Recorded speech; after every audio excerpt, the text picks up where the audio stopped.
ও মাধব হে,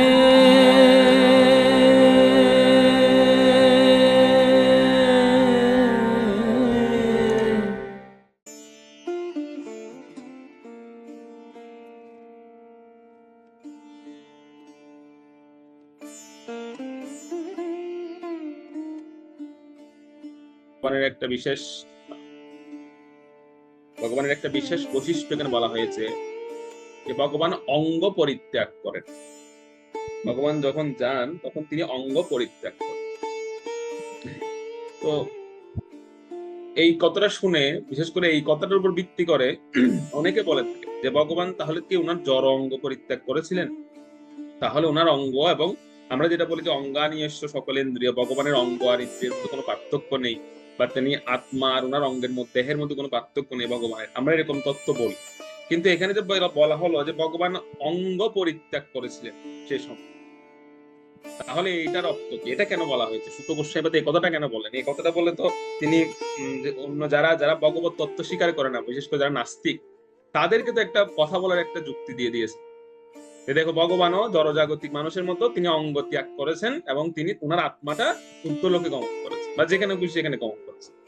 কারণ এই শব্দটার দ্বারা কিন্তু সেটাই প্রমাণ করছে। কিন্তু না, এই শব্দটার উপরে কয়েকজন গোস্বামী খুব সুন্দর টিকা লিখেছেন, ওনারা ব্যাখ্যা করছেন। আমি জাস্ট আপনাদের অর্থটা বলবো। সেখানে বলা হচ্ছে এরকম যে এটাকে দুই ভাগে ভাগ করা হয়েছে।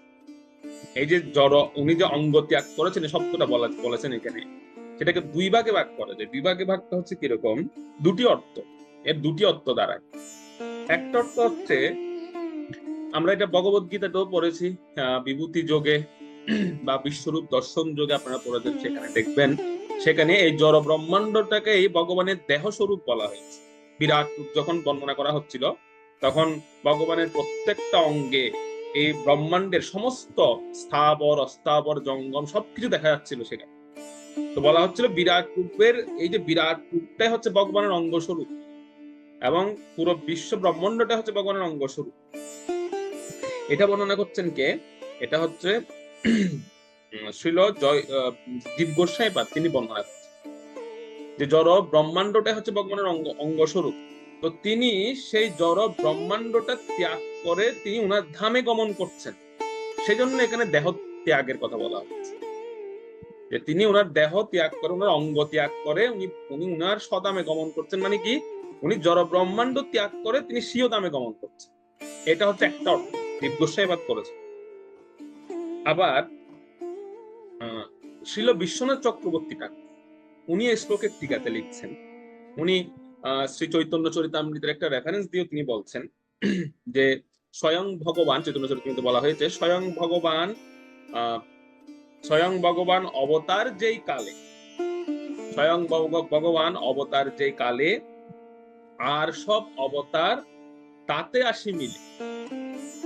মানে যখন ভগবান অবতার গ্রহণ করেন তখন অন্যান্য অবতারেরাও কিন্তু ভগবানের অঙ্গে এসে মিলিত হন। নারায়ণ, কূর্ম, বরাহ, নৃসিংহ সমস্ত অবতারেরা কিন্তু ভগবানের অঙ্গে এসে মিলিত হন, চৈতন্য চরিতামৃতে বলা হচ্ছে। তো ছিল বিশ্বনাথ চক্রবর্তী ঠাকুর লিখছেন, তিনি বর্ণনা করছেন যে যখন ভগবান সমস্ত অবতারদেরকে নিয়ে এই পৃথিবীতে অবতরণ করেন, বা অবতারেরা যখন ভগবানের অঙ্গে প্রবেশ করেন, সম্পূর্ণ লীলা সম্পাদন হওয়ার পরে ভগবান যখন আবার উত্তরলোকে গমন করেন, ভগবত ধামে গমন করেন, তখন তিনি কি করেন, মানে যেই যেই অবতার যেই লোকের, যেই বৈকুণ্ঠের, সেই বৈকুণ্ঠে সেই অবতারদেরকে তিনি ছেড়ে দেন। মানে সেখানে বলেন যে তোমার যেমন নৃসিংহদেব, তো নৃসিংহ লোকে গিয়ে নৃসিংহদেবকে ছেড়ে দেন, তোমার লোক এসে গেছে, তুমি আমার আমার অঙ্গ থেকে বেরিয়ে যাও। তো নৃসিংহদেব ওনার অঙ্গ থেকে বেরিয়ে যান, বেরিয়ে ওই ব্রহ্মাণ্ডে ওই ওই ওই বৈকুণ্ঠে প্রবেশ করেন। মৎস্য মৎস্য ভগবান মৎস্য অবতার, তিনি কারণ মৎস্য লোক, মৎস্য বৈকুণ্ঠ যখন আসেন তখন তিনি সেখানে ভগবানের হৃদয় অঙ্গ থেকে বের হয়ে তিনি মৎস্য বৈকুণ্ঠে প্রবেশ করেন। এরকম যত অবতারেরা ভগবানের অঙ্গে প্রবেশ করেছিল সেই সময়, কৃষ্ণ হচ্ছেন অবতারী, যত অবতারেরা ভগবানের অঙ্গে প্রবেশ করেছেন ওনারা প্রত্যেকেই সেই অঙ্গ থেকে আস্তে আস্তে আস্তে আস্তে করে বের হয়ে যান। যখন এক একটা বৈকুণ্ঠ ক্রস করে ভগবান ভগবত ধাম গমন করেন, তখন হচ্ছে সমস্ত অবতার গুলো ভগবানের অঙ্গ থেকে বের হন। এইটার নামই হচ্ছে ভগবান অঙ্গ পরিত্যাগ করেন। এই হচ্ছে অঙ্গ পরিত্যাগ। এখানে অঙ্গ পরিত্যাগ করতে কিন্তু আমরা মনে করব না কখনো যে ভগবান উনি জড় দেহ ত্যাগ করে তিনি তিনি দেহ ত্যাগ করেছেন, তিনি এরপরে ঊর্ধ্বলোকে যাত্রা করছেন, এটা নয়। দুটি অর্থ, একটা অর্থ জড় ব্রহ্মাণ্ডটা ত্যাগ করেছেন, জড় ব্রহ্মাণ্ডটা ভগবানের অঙ্গস্বরূপ, সেটাকে ত্যাগ করে তিনি উনার স্বীয় লোকে প্রবেশ করছেন, আধ্যাত্মিক লোকে প্রবেশ করছেন। আরেকটা হচ্ছে যে ভগবান কি করছেন, তিনি অবতারদেরকে ছাড়ছেন এক এক করে। নারায়ণকে বৈকুণ্ঠে ছেড়ে দিচ্ছেন, বিভিন্ন অবতারদের তাদের স্বীয় বৈকুণ্ঠে ছেড়ে দিচ্ছেন। এই যে ছাড়ার যে প্রক্রিয়া, সেটার নামই হচ্ছে ইয়দাত্ম। যে ভগবান তিনি ওনার অঙ্গগুলো পরিত্যাগ করে, অর্থাৎ এগুলো হচ্ছে অঙ্গ।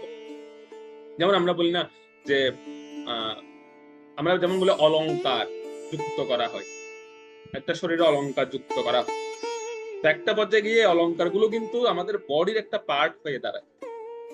তো যখন আমরা এগুলো খুলতে যাই, তখন আমরা কি করছি, যে আমরা এই অঙ্গটা, এই অলংকারটা পরিত্যাগ করছি, এটা খুলছি, আমরা খুলে রাখছি। ভগবানও সেম, এই অবতার গুলো হচ্ছে অলংকারের নিয়ে ভগবানের অঙ্গ। ভগবান সেগুলোকে খুলে খুলে রাখছেন, এক এক লোকে এক এক বৈকুণ্ঠে ছেড়ে দিচ্ছে। এর নাম হচ্ছে অঙ্গ পরিত্যাগ করা।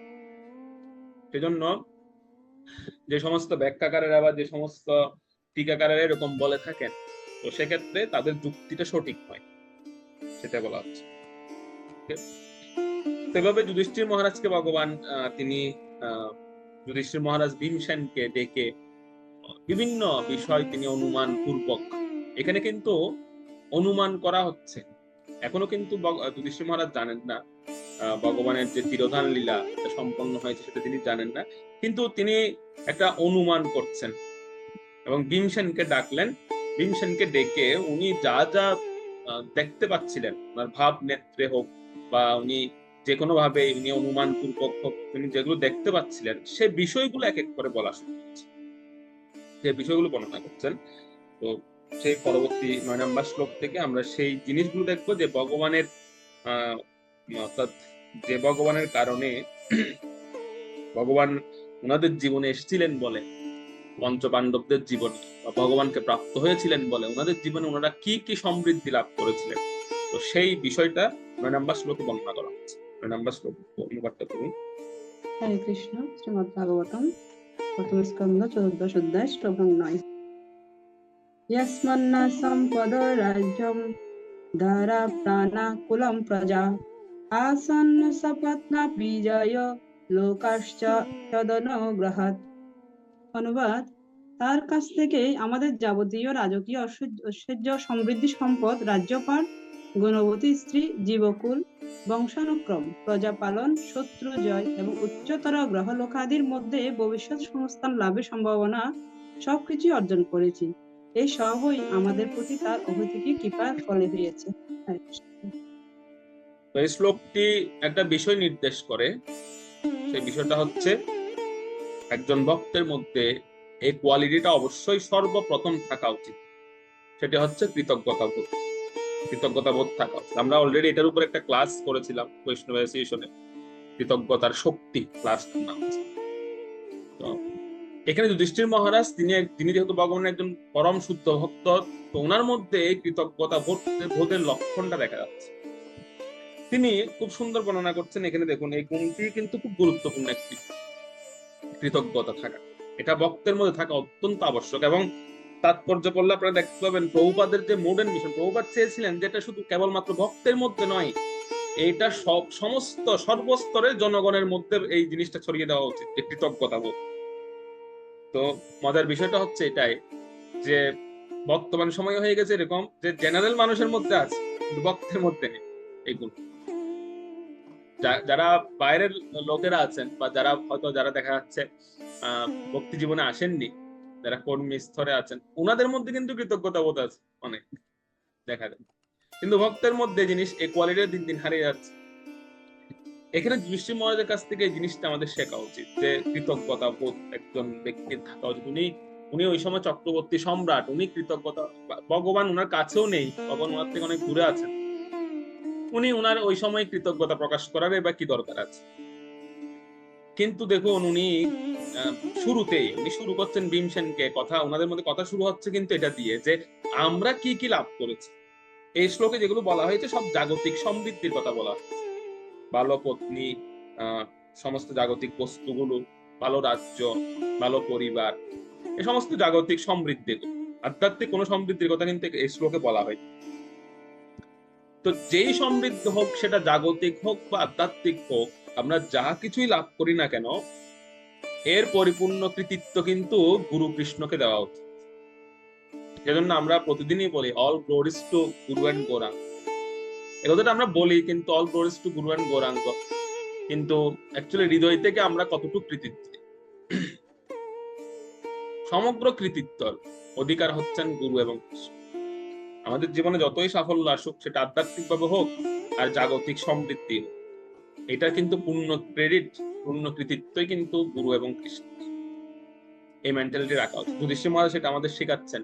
যুধিষ্ঠির মহারাজ আমাদের বলছেন যে তিনি নিজেই শিক্ষা দিচ্ছেন যে আমার জীবনে যত জাগতিক সমৃদ্ধি আমি পেয়েছি, আমি মনে করি এটা একমাত্র ভগবানেরই দান, ওনারই অনুগ্রহ। ওনার অনুগ্রহ ব্যতীত আর কিছুই নয়। একটা দুটো জিনিস আমাদের জীবনে কাজ করে এই শ্লোকের আলোকে, সেটা আমরা দেখতে পাই। যে কারণে আমরা হয়তো দুটো পাল্লা, এটাকে পাল্লার সঙ্গে তুলনা করি, মানে পাল্লার দুটি জায়গা আমাদের জীবনে কাজ করে সুন্দরভাবে। সেটা হচ্ছে, একটা হচ্ছে প্রচেষ্টা, আর একটা হচ্ছে দৈব।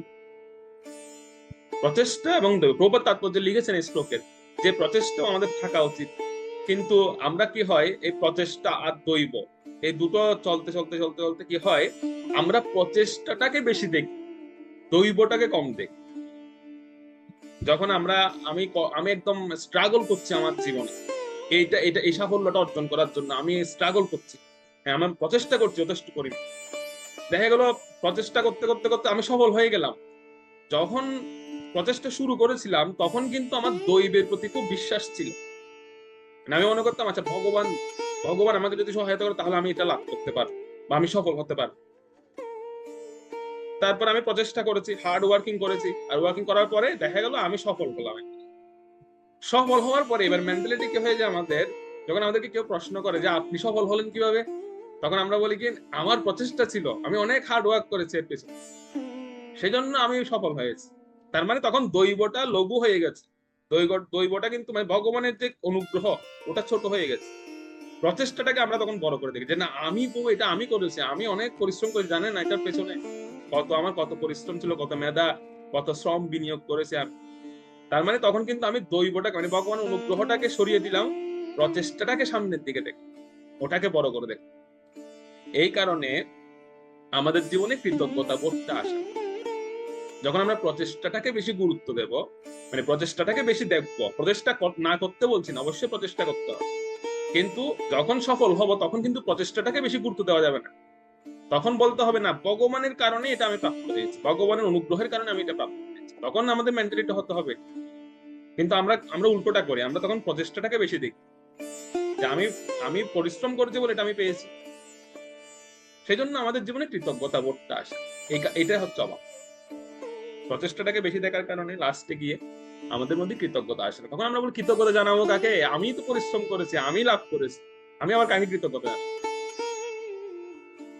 সেজন্য এই দুটোকে পাল্লার সঙ্গে, যে যদি প্রচেষ্টা পাল্লাটা ভারী হয়ে যায়, তখন আমাদের জীবনে সবকিছু ব্যর্থ হয়ে যাবে।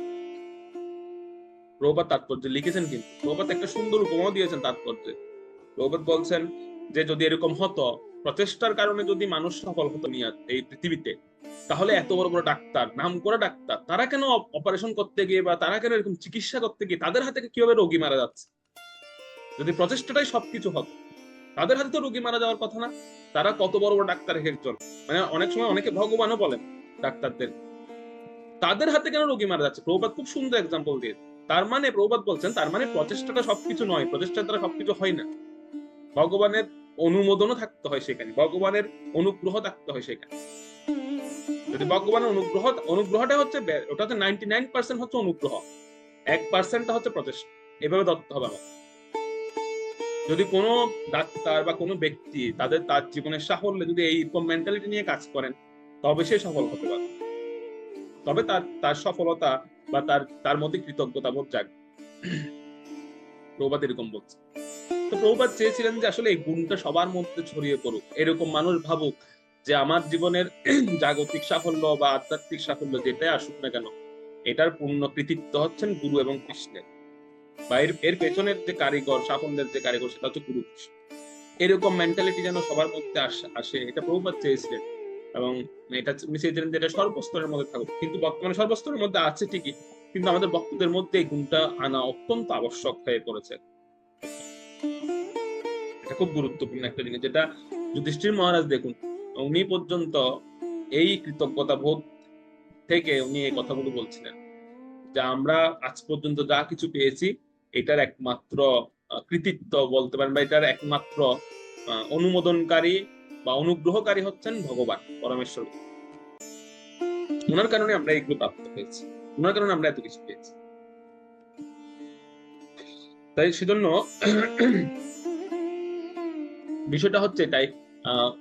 তবে ভগবান একটা জিনিস করেন, যখন আমাদের জীবনে আমরা এই প্রচেষ্টাটাকে বেশি গুরুত্ব দিই বা প্রচেষ্টাটাকে বেশি দেখি, আমরা মনে করি যে এটা আমার কারণে হয়েছে, আমি হচ্ছে এটার এটার পেছনের কাণ্ডারি হচ্ছে আমি, কারিগর হচ্ছে আমি, যখন কিন্তু আমরা এরকম ভাবি, তো ভগবান আমাদেরকে একটু বোঝান, একটা জিনিস দিয়ে আমাদেরকে বোঝান, সেটা হচ্ছে কি, এটা হচ্ছে ত্রিতাপ দুঃখ দিয়ে আমাদেরকে বোঝান।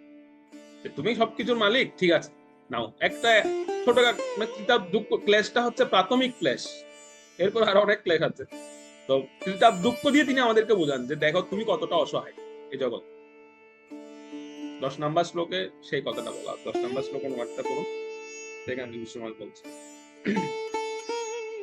হরে কৃষ্ণ। শ্লোক নং 10। পশ্যতপাতান্নর বিরাগ্র দিব্যান ভৌমান সদৈহিকান দারুণাম সংসত দূরাৎ ভয়ম ন বুদ্ধি মোহনম। অনুবাদ: দেখো দেখো হে নরব্যাঘ্র, গ্রহ নক্ষত্রাদি প্রবাদজনিত আদি দৈবিক জাগতিক প্রতিক্রিয়া সম্ভূত আদি ভৌতিক এবং দৈহিক যন্ত্রণাদি থেকে উদ্ভূত আধ্যাত্মিক কত রকমের ভয়ঙ্কর উৎপাত উপস্থিত হয়েছে, যা আমাদের বুদ্ধিকে আচ্ছন্ন করে অদূর ভবিষ্যতের বিপদাশঙ্কার ইঙ্গিত দিচ্ছে। এই শ্লোকটা পরে একটা জিনিস আমাদের এরকম ভাবনা আসতে পারে যে যুধিষ্ঠির মহারাজকে প্রভু এত শুদ্ধ ভক্ত বলছেন, ভগবানের এত নির্ভরশীল একজন ভক্ত, তো উনি কেন এরকম ত্রিতাপ দুঃখ বা এইসব বিষয়ে উনি বিচলিত হচ্ছে? ভক্তর তো কখনো সুখ দুঃখে বিচলিত হন না, এটা তো আমরা জানি, ভক্তের গুণ হচ্ছে এটি। তিনি সুখে দুঃখে সমীকৃত লাভা লাভ জয়া জয়, তিনি সুখ দুঃখকে সমান বলে মনে করেন। কিন্তু এখানে যুধিষ্ঠির মহারাজ এত বিচলিত হয়ে যাচ্ছেন কেন? এটার কি কারণ? এটার কারণ ব্যাখ্যা করা হচ্ছে এটাই যে সাধারণত ভক্তরা কখনো এই যে জাগতিক সুখ দুঃখে কখনো বিচলিত হন, এটা ভক্তের গুণ, ঠিক আছে, কিন্তু একটা ভয় ভক্তের মধ্যে সবসময় থাকা উচিত। একজন ভক্তের মধ্যে একটা ভয় থাকা উচিত, সেই ভয়টা হচ্ছে কি, যে হে প্রভু, হে নাথ, আমার বুদ্ধিটা যেন কখনো বিচলিত না। এই বুদ্ধি বিচলিত হওয়া, এটা সবচেয়ে বড় ভয়। এটা একজন ভক্তের মধ্যে থাকা উচিত। প্রভুপাদ থেকে শুরু করে আমাদের যত আচার্য বর্গরা আছেন, প্রত্যেকে ভগবানের শুধু একটাই প্রার্থনা করতেন, বা আমাদের একটা প্রার্থনায় হওয়া উচিত, যে কখনো যেন আমাদের বুদ্ধি বিকৃত না হয়, বুদ্ধি বিচলিত না। কখনো ভগবানের কাছে যদি কিছু চাইতে হয়, তো এই জিনিসটা চাওয়া উচিত, যে যেন আমার একদম অন্তিম নিঃশ্বাস পর্যন্ত, অন্তিম শ্বাস পর্যন্ত যেন হে প্রভু, হে নাথ, আপনার চরণে যেন আমার বুদ্ধি, আমার মতি স্থির থাকে, এরকম প্রার্থনা করা উচিত, ভগবানের কাছে চাওয়া উচিত।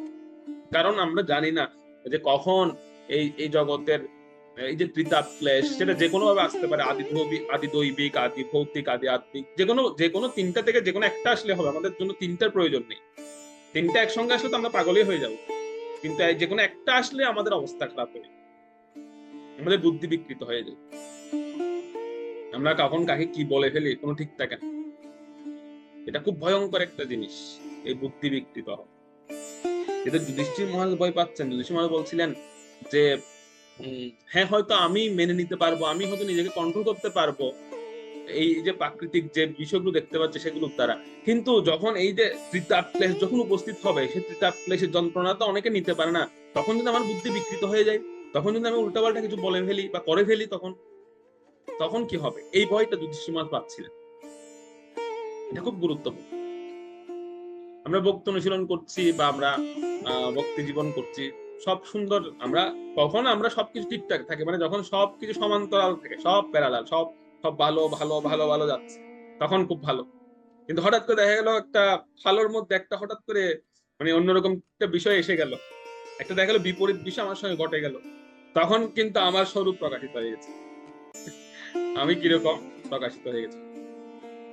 একটা বলা হয় না যে আপনি কেমন, বা মানে আমাদের চরিত্রটা কেমন সেটা বোঝা যাবে কিরকম, যদি চরিত্র বুঝতে চান তখন দেখা যাবে কি একটা একটা সিঙ্গেল একটা ঘরে তাকে সুন্দর করে মানে ভালো সুন্দর ফ্যাসিলিটি যুক্ত একটা রুমে তাকে কিছুদিন থাকার জন্য দিন, জাগতিক সব ফ্যাসিলিটি সেখানে থাকবে, মোবাইল থেকে শুরু করে মোবাইল ল্যাপটপ সবকিছু থাকবে সেখানে, সেখানে কেউ যাবে না, তাকে টাইমে টাইমে খাবারও দেওয়া হবে, আর একটা সিসি ক্যামেরা ফিট করে দিতে হবে সেই রুম, সে না জানে মতো।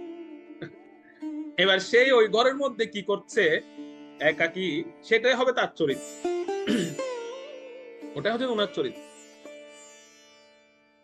তখন সে কি করছে এটা হচ্ছে চরিত্র। আর যদি কাউকে যদি পরখ করতে চান, বা কাউকে যদি আমরা যে দেখতে চাই যে আসলে এই মানুষের স্বভাব কেমন, তো তাকে কি করতে হবে, তাকে রাগিয়ে দিতে হবে, তাকে একটু রাগিয়ে দিই, যখন সে রাগের বশে তার মুখ দিয়ে খুব সুন্দর বেদের স্তুতি বের হবে, তখন বুঝতে পারবেন যে আসলে সে কেমন। তো চরিত্র দেখতে গেলে হচ্ছে তাকে একাকিত্ব করে দিন, একাকিত্ব বলতে তাকে সমস্ত ফ্যাসিলিটি দিয়ে একটা ঘরে রাখুন, আর যদি তার স্বভাব দেখতে চান তাহলে তাকে রাগিয়ে দিন। আমি বলছি না আপনারা এখন থেকে এগুলো ট্রাই করবেন, জাস্ট এটা এটা একটা কৌশল, এটা বলা হচ্ছে যে এরকম দেখা যাইতে পারে, কারণ আমাদের বুদ্ধিটাই তখন কাজ করবে। বুদ্ধি যখন কেউ কোনো ব্যক্তি একা থাকবে একটা জায়গায়, তখন তার বুদ্ধি বিকৃত হওয়াটা খুব সহজ, বা যে কোনো ভাবে বুদ্ধি বিকৃত হতে পারে, তার যে কোনো ভুল ডিসিশন সে নিতে পারে। আবার যখন কেউ এরকম রাগ করবে, বা যার স্বভাব বুঝতে গেলে যখন সে রাগান্বিত হবে, তখনও তার বুদ্ধি বিকৃত হওয়া খুব সহজ, বুদ্ধি বিকৃত হতে পারে তখন। সেজন্য এখানে যুধিষ্ঠির মহারাজ এই কথাটা বলছিলেন, বা এই ভয়টা তিনি পাচ্ছিলেন যে হে তিনি ভীমসেনকে বলছিলেন যে আমার যেন সেরকম কিছু না হয়, আমার যেন বুদ্ধিটা বিকৃত হয়। কারণ কেন বুদ্ধি বিকৃতির ভয় তিনি পাচ্ছিলেন, কারণ এর পূর্বে আমরা পরে এসেছি, এর পূর্বে আপনারা পড়েছেন, আমরা সেখানে দেখেছি যে যুধিষ্ঠির মহারাজ ভগবানকে কিরকম স্তুতি করেছিলেন, বা ভগবানের কেমন ভক্ত ছিলেন, ভগবানের কাছ থেকে সমস্ত শিক্ষা তিনি প্রাপ্ত হয়েছেন, ভীষ্মদেবের মতো একজন মহাজনের কাছ থেকে তিনি শিক্ষা প্রাপ্ত হয়েছেন, তার মানে উনার বুদ্ধিটা অত্যন্ত উন্নত হয়েছে, শার্প হয়েছে। উনি চাচ্ছেন না যে এই এই এই মস্তিষ্কে, যে চিত্তে, যে মতিতে তিনি ভগবানকে স্থান দিয়েছেন, সেখানে যেন অন্য কিছু প্রবেশ না করে, সেজন্য তিনি খুব আতঙ্কিত হচ্ছিলেন। এখানে কিন্তু ওনার যে ভীতি, এই ভীতিটা জাগতিক কোনো কারণে ভীতি নয়, যে উনি সম্পদ হারিয়ে ফেলবে সেই কারণে ভীতি, বা ওনার পরিবার পরিজন হারিয়ে ফেলবেন সেই কারণে, এই কারণে ভীতি নয় ওনার। ওনার ভীতিটা হচ্ছে ওনার বুদ্ধিটা যেন ঠিক থাকে, বুদ্ধিটা যেন বিকৃত না, এটা যেন অন্তিম নিঃশ্বাস পর্যন্ত ঠিক রাখতে পারেন তিনি। এই ভক্তের, একজন ভক্তের কিন্তু প্রার্থনা হওয়া উচিত এটা। কারণ শাস্ত্রে বলা হচ্ছে যখন আমাদের বুদ্ধি বিকৃত হয়, তখন কি কি ঘটে আমাদের সঙ্গে, 6টা ভয়ঙ্কর কার্য ঘটে আমাদের জীবনে, 6টা খুব ভয়ঙ্কর বিষয় ঘটে। প্রথম বিষয়টা কি? প্রথম বিষয়টা হচ্ছে যে ইষ্ট বস্তুতে দোষ দর্শন করা। কোন ইষ্ট বস্তু, মনে করুন আমার একটা ইষ্ট দেব বা ইষ্ট বস্তু, সেটা আমি মনে করি যে এটা হচ্ছে আমার ইষ্ট বস্তু। তখন কি হয়, যখন আমাদের বুদ্ধি বিকৃত হয়, তখন আমরা এই ইষ্ট বস্তুর প্রতিও, যেটা আমার ইষ্টদেব, তার মধ্যে পর্যন্ত আমরা দোষ দর্শন করা শুরু করি। সে এরকম কেন, সে এমন কেন, সে কালো কেন, সে সাদা কেন, এরকম অনেক কিছু আমরা আমাদের মধ্যে এরকম ভাবনা আসে। প্রথম দোষ, প্রথম ভয়ঙ্কর পরিস্থিতি ঘটে সেটি যে ইষ্ট বস্তুতে দোষ দর্শন। দ্বিতীয় কি কারণ, দ্বিতীয় কি ঘটে, সেটা হচ্ছে গুরুতত্ত্বে দোষ দর্শন। যে সমস্ত আমাদের গুরুস্থানীয় ব্যক্তিবর্গ আছেন, গুরুদেব বা গুরুদেবের ভাই এবং গুরুদেবের যে প্রবীণ শিষ্যগণ আছেন, বা আমাদের শিক্ষা গুরুগণ, আমরা ওনাদের মধ্যে দোষ দর্শন দেখা শুরু করি, বা বৈষ্ণবদের মধ্যে দোষ দর্শন করা শুরু করি। প্রথমটা ছিল ইষ্ট বস্তুতে দোষ দর্শন, দ্বিতীয়টা হচ্ছে গুরুতত্ত্বে দোষ দর্শন। গুরুতত্ত্বের মধ্যে দোষ দেখা শুরু করি, গুরুদেব এমন কেন, বা গুরুদেব এটা করছেন, এটা মনে ঠিক হচ্ছে না, এরকম আমাদের মধ্যে বিভিন্ন ধরনের আমরা কমেন্টস করি। তৃতীয় যে বিষয়টা আসে সেটা হচ্ছে স্বাধীন চেতা মনোভাব আসে। আমাদের মধ্যে থেকে কি চলে যায়, আমাদের মধ্যে থেকে যে আনুগত্য বিষয়টা হারিয়ে ফেলে, তখন স্বাধীন চেতা একটা মেন্টালিটি আসে যে আমি 20 বছর ধরে আছি, 15 বছর ধরে আছি, আমি কি কম বুঝি না? আমাকে ওনাকে বোঝাতে হবে না? তখন এরকম একটা স্বাধীন চেতা মনোভাব আমাদের জীবনে আসে। এটা তৃতীয়। চতুর্থ হচ্ছে কি, অবিশ্বাস জন্ম। একটা অবিশ্বাস চলে আসে, আরে আমার দেখা হয়ে গেছে, সবাই এরকম, সবাই এরকম, এরকম একটা কথা আসে। বা এরকম একটা বিষয় আছে, অবিশ্বাস, এটা ধাম তত্ত্ব হতে পারে বা কোনো বিগ্রহের প্রতি হতে পারে, না না সব একই রকম অবিশ্বাস আছে। এটা খুব ভয়ঙ্কর বিষয়। আর পঞ্চমত হচ্ছে অশ্রদ্ধা। অবিশ্বাস থেকে পরবর্তীতে আসে অশ্রদ্ধা। যখন অবিশ্বাস জন্ম নেয় তখন আস্তে আস্তে আসবে অশ্রদ্ধা, শ্রদ্ধা হারিয়ে ফেলবো আমরা, শ্রদ্ধাটা হারিয়ে যাবে। আর সর্বশেষ যে জিনিসটা, সেটা হচ্ছে মনটা অত্যন্ত অশান্ত হয়ে যায়, খুব অশান্ত হয়ে যায় মন। মনটাকে যেহেতু আমরা শান্ত রাখার জন্য আমরা শান্ত রাখার প্রসেস খুঁজছি বা মনকে শান্ত করার প্রক্রিয়া খুঁজছি আমরা, কিন্তু সেই মনটাই ওই সময় অশান্ত হয়ে পড়ে, তাই কোনো রকমে শান্ত করা যাবে। তো এই ছয়টা বৈশিষ্ট্য বা এই ছয়টা বিষয় তখন আমাদের জীবনে আসে, যখন আমাদের মধ্যে এরকম, আমাদের মধ্যে থেকে এই যে কৃতজ্ঞতা বোধ চলে যায় আস্তে আস্তে, বা আমাদের যখন বুদ্ধি বিভ্রান্ত হয়ে পড়ে, আমাদের যখন বুদ্ধি বিকৃত হয়ে পড়ে, তখন আমাদের এই ছয়টা দোষ বা ছয়টা বৈশিষ্ট্য আমাদের মধ্যে দেখা যায়। সেজন্য খুব খুব সাবধান একজন ভক্তের। যুধিষ্ঠির মহারাজ এই কারণে ভয় পাচ্ছিলেন। যুধিষ্ঠির মহারাজ ভয়টা কিন্তু এই জায়গায়, যে হে প্রভু, হে নাথ, বা তুমি ভীমসেনকে বলছিলেন যে ভাই আমি ভয় পাচ্ছি, আমার বুদ্ধি বিকৃত হয়ে আমি যদি এই ছয়টা দোষের দ্বারা দোষযুক্ত হই বা এই ছয়টা দোষের মধ্যে যে কোনো একটা করে বসি, তখন তো আমার পুরো জীবনটাই শেষ। কারণ অনেক অনেক দুর্লভ ভগবত ভক্তি প্রাপ্ত হওয়া বা ভগবত সান্নিধ্য পাওয়া বা ভগবত মহাপুরুষদের সঙ্গ লাভ করা, এটা অনেক দুর্লভ। যুধিষ্ঠির মহারাজ বলছিলেন যে আমি এটা প্রাপ্ত হয়েছি, ভগবত সান্নিধ্য পেয়েছি, ভগবত মহাপুরুষদের সান্নিধ্য পেয়েছি, আর ভগবানের ছত্রছায়া আছি। আমি এই এই এই এই যে আমার দৃঢ় বিশ্বাস বা এই যে আমার একটা ভগবানের প্রতি আনুগত্য, আমার যে বুদ্ধিটা স্থির করেছে, আমার মতিটা স্থির করেছি, এইটা যেন কখনো বিকৃত না হয়, এই ভয়টা যুধিষ্ঠির মহারাজ পাচ্ছিলেন। অন্য কোনো ভয় ছিল না, রাজ্য হারানোর ভয়ও ছিল না, পত্নী হারানোর ভয়, অন্য কোনো ভয় ছিল না, এই ভয়টা তিনি পাচ্ছেন। আর এই ভয়টা পেতে যুধিষ্ঠির মহারাজ যখন এইরকম ভয় পাচ্ছিলেন, ওনার বুদ্ধি বিভ্রান্ত হয়ে উনি যেন কোনো ভুল না করেন, তো এর সঙ্গে সঙ্গে কিছু গৌণ লক্ষণ প্রকাশ পাচ্ছিল, যেগুলো এরপরে 11 থেকে প্রায় 20 নাম্বার শ্লোক পর্যন্ত বর্ণনা করা হয়েছে।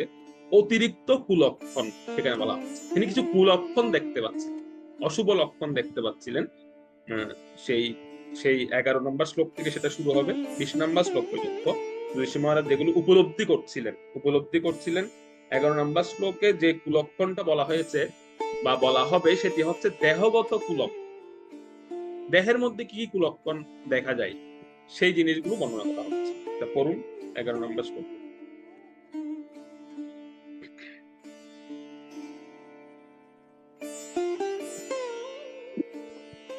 শ্লোক নাম 11। পূর্বক্ষী বাহবময়ম স্ফুরন্তয়ং পুনঃ পুনঃ ব্যাপতুষ্টাপি হৃদয়ে আরাধ্যাস্যন্তি প্রিয়ম। অনুবাদ: আমার বাম উরু, বাম নয়ন এবং বাম বাহু সবই বারংবার স্পন্দিত হচ্ছে, আশঙ্কায় আমার হৃদয়ও বারংবার কম্পিত হচ্ছে। এই সমস্ত অবাঞ্ছিত অমঙ্গলের সূচনা ইঙ্গিত করছে। তো এখানে এই যে 11 নম্বর শ্লোকে এখানে বর্ণনা করা হয়েছে যে দেহগত কুলক্ষণ, দেহগত কিছু কুলক্ষণ তিনি দেখছিলেন। তবে এই যে কুলক্ষণগুলো বর্ণনা করার পূর্বে একটা কথা বলি, এখানেও কিন্তু তিনি ভগবানের কৃপার বৈশিষ্ট্য বলছিলেন যুধিষ্ঠির মহারাজ। 11 নম্বর শ্লোক আপনারা বলতে পারেন এখানে তো প্রভু কুলক্ষণ বর্ণনা করেছেন, এখানে কৃপার বৈশিষ্ট্য কিভাবে খুঁজে বের করা বা কিভাবে দেখা হলো যে তিনি ভগবানের করুণার বৈশিষ্ট্য বর্ণনা করছেন? এটা হচ্ছে এইভাবে যে যুধিষ্ঠির মহারাজ বলছিলেন এই কথাটা, যে যখন আমাদের জীবনে কোনো বিপদ আসে বা আমাদের জীবনে যখন ভগবান আমরা ভগবানের আইন মান্য করি না বা আমরা ভগবানের আদেশ অমান্য করি, তখন আমাদের জীবনে এই 3 প্রকার ত্রিতাপ ক্লেশ আমাদের জীবনে আসে বা আমাদের জীবনে দুঃখ নেমে আসে।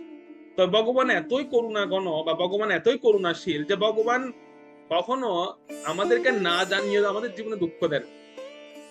দুঃখ আসার পূর্ব, বিপদ আসার পূর্ব ভগবান কিছু আমাদের বডিটা এমন ভাবে তৈরি করে দিয়েছেন যে আমাদের দেহে কিছু লক্ষণ প্রকাশ পায়। আমাদের জীবনে বিপদ আসার পূর্বেই কিছু পূর্বাভাস আমাদের দেহে প্রকাশ পায়। এটা দুই সময় বলছেন যে ভগবান এতটা নিষ্ঠুর নন যে আমাদের জীবনে বিপদ আসবে কিন্তু আমরা জানবো না, এরকম কারো জীবনে হয় না। প্রত্যেকের জীবনেই বিপদ আসার পূর্বে কিছু লক্ষণ প্রকাশিত হয়, কিছু জিনিস দেখা যায়। সেই জিনিসগুলো হয়তো আমরা অনেকে ধরতে পারি না বলে আমরা বলি কি না, ভগবান আমি তো জানতেই পারলাম না আমার জীবনে বিপদটা কিভাবে আসলো, আমি তো বুঝতে পারলাম না। ভগবান কিন্তু আপনাকে আগেই ইঙ্গিত করেছেন, ভগবান আগে আপনাকে বলেছেন যে তুমি সাবধান হও, তোমার জীবনে কিন্তু সামনে এরকম বিপদ আসতে যাচ্ছে। যুধিষ্ঠির মহারাজ বলছেন ভগবান এতই দয়ালু, তিনি আমাকে আগে থেকেই ইঙ্গিত দিচ্ছেন, আমার বডিতে কিছু লক্ষণ প্রকাশ পাচ্ছে, কুলক্ষণ আমি দেখতে পাচ্ছি যে আমার সামনে কিন্তু দুর্যোগ আসছে, আমার সামনে বিপদ আসছে। তো সেই কুলক্ষণ গুলো এখানে বর্ণনা করা হয়েছে, তিনি এখানে বর্ণনা করেছেন পূর্বাভাস সেখানে। তো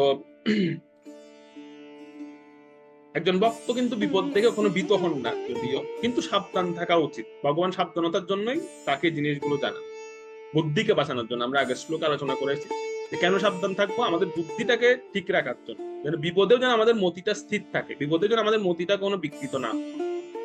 ঠিক আছে, এই জন্য কিন্তু ভক্তের সাবধান থাকে। তো আমাদের এর মানব শরীরে, মানব বডিটা এমন ভাবে গঠন করা হয়েছে যে কোনো বিপদ আসার পূর্বেই সেখানে কিছু লক্ষণ দেখা দেয়, কিছু লক্ষণ প্রকাশ পায়।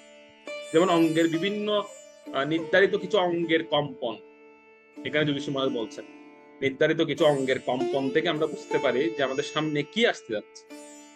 একে বলা হয় কম্পন তত্ত্ব, এর নাম শাস্ত্রীয় ভাষা, একে কম্পন তত্ত্ব বলা হয়।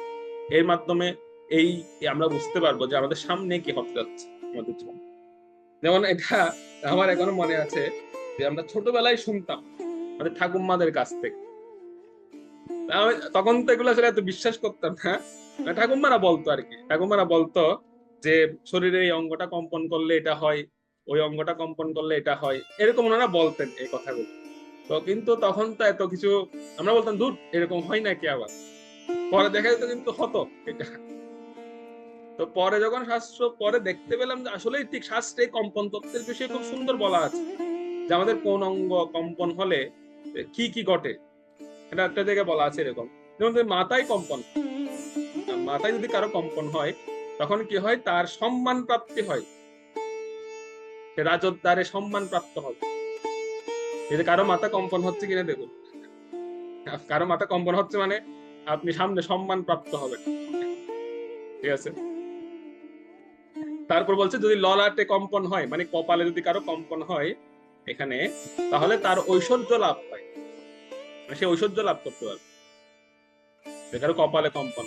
ঠিক আছে, এখানে বলা হচ্ছে। তারপর হচ্ছে ডান চোখে যদি কারো কম্পন হয়, ডান চোখ, তাহলে তার বন্ধু দর্শন, সে বন্ধুকে দেখতে পাবে সামনে, সামনে কোনো তার অনেক পুরনো বন্ধু হয়তো অনেকদিন ধরে তার দেখা পাচ্ছে না, সে বন্ধু, সে বন্ধুকে দেখতে পাবে সে। এটা হচ্ছে ডান চোখ যদি তার ইয়া হয়। আর যদি ডান চোখের নিচের অংশ, এই যে নিচের অংশটা যদি কম্পন হয় তাহলে তার পীড়া মানে ব্যথা প্রাপ্ত হবে, সে কোন রকমের ব্যথা সে পাবে, ডান চোখের নিচের অংশটা যদি তার কম্পন। আর যদি বাম চক্ষু যদি কারো কম্পন হয়, সেটা তো ভাগবতে পেয়ে গেলেন, যুধিষ্ঠির মহারাজের বাম চোখ কাঁপছিল, তার মানে বাম চোখ কাঁপলে কি হয় সেটা দেখুন একদম মিলে যাচ্ছে পুরো। তার হচ্ছে অর্থহানি হয়, অর্থহানি। তারপর রাজভয়, তার রাজপাট সব ধ্বংস হয়ে যাবে, এরকম একটা বিষয় আসবে তার জীবনে। এবং আরেকটা কি হয়, কলহ হবে যদি কারো বাম চোখ কম্পন হয়, কলহ হবে। যুধিষ্ঠির মহারাজ তিনটা জিনিসে যুধিষ্ঠির মহারাজ হচ্ছিল, অর্থহানি, অর্থহানি তো হবেই, রাজভয়, রাজ্যপাট সব যাবে, আর দ্বিতীয়ত হচ্ছে কলহ সৃষ্টি হয়ে যাবে মহারাজ। আমরা সামনে শ্লোকগুলোতে সেগুলো পাবো। তো কিন্তু দেখুন এই যে যুধিষ্ঠির মহারাজ কিন্তু বাম চোখ কম্পন হচ্ছিল সেই সব বলা হচ্ছে। তারপর হচ্ছে যদি কারো বাম চোখের উপরের অংশ যদি কারো কম্পন হয় তাহলে তার এরকম বলা আছে যে তার অর্থ লাভ হয়, উপরের অংশ বাম চোখের উপরের অংশ যদি কারো কম্পন, অর্থ লাভ হবে। যদি উভয় চোখ একসঙ্গে কাঁপতে থাকে তাহলে হচ্ছে পীড়া, সেক্ষেত্রেও আছে পীড়া, সে পীড়া প্রাপ্ত হবে কারো কাছ থেকে। আঘাতপ্রাপ্ত হবে। এরপরে হচ্ছে যদি নাসিকায় হয়, নাসিকা কারো কম্পন হয়, তাহলে তার মৃত্যু যোগ আছে সামনে। যদি কারো নাক কম্পন হচ্ছে, মৃত্যু যোগ সামনে অপেক্ষা করছে তার। তারপরে হচ্ছে যদি কারো ডান নাক, মানে কারো যদি ডান নাকে কম্পন হয়, তাহলে হচ্ছে তার এরকম বলা আছে, ডান নাকে যদি হয় তাহলে তার গায়ে ব্যথা হবে, গাত্রপীড়া, গায়ে ব্যথা হবে। আর বাম নাক যদি কারো কম্পন হয়, তাহলে তার হচ্ছে কোনো ব্যক্তির মৃত্যু সংবাদ প্রাপ্ত হবে, কোনো ব্যক্তির মৃত্যু সংবাদ তার জীবনে সে পাবে, এরকম বলা আছে। আর যদি এরকম অনেকগুলো পয়েন্ট আছে, আমি অল্প কয়েকটা বলছি।